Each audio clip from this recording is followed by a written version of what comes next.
Hey guys, welcome back to the channel Real Programmer. How are you all? Hope you are doing well and in well. So in this video we are going to understand what is UseState hook in React.js. So let's begin. I've created a simple JavaScript.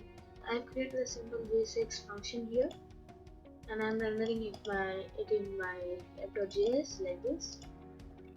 I'm going to show you what is UseState hook here. The UseState hook is a function created by React in order to access some functionality that was previously present in only React.js class. So in order to import this, we need to import this from React, something like this.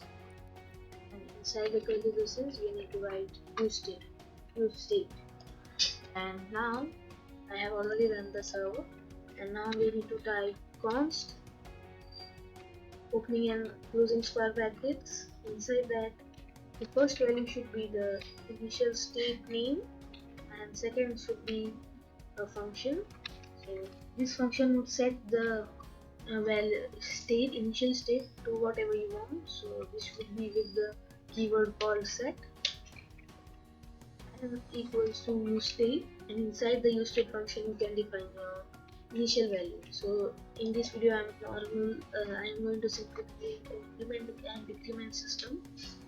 So I will get h1 and I will just render the count, and inside my count there is 1 there.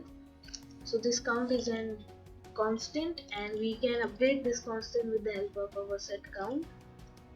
So now if I do h1 count, I save here, I go to the browser, as you can see here 1 has been printed, and now I need to create a button as well with increase, with the name increase. So that's like this, and one more button with decrease. So increase will basically increase the count and decrease will decrease the count, and we will use that set count function in order to perform this task. So there are lots of properties in button. We will use onClick property, and here we are going to we need to create a callback function, and inside that let's use set count, the current count plus 1, something like this. And decrease, we can do onClick set count like this, and here the same thing like increase, but set count minus 1. Let's go here and let's check whether the increment system is working fine or not.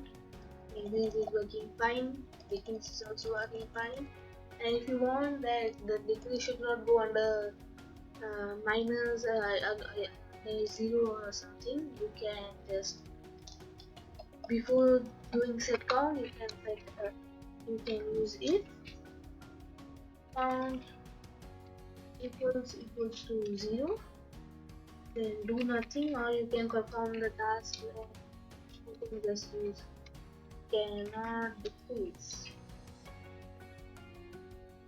and in the else I will do something like this and like this. So it could not decrease the value from 0. Don't forget to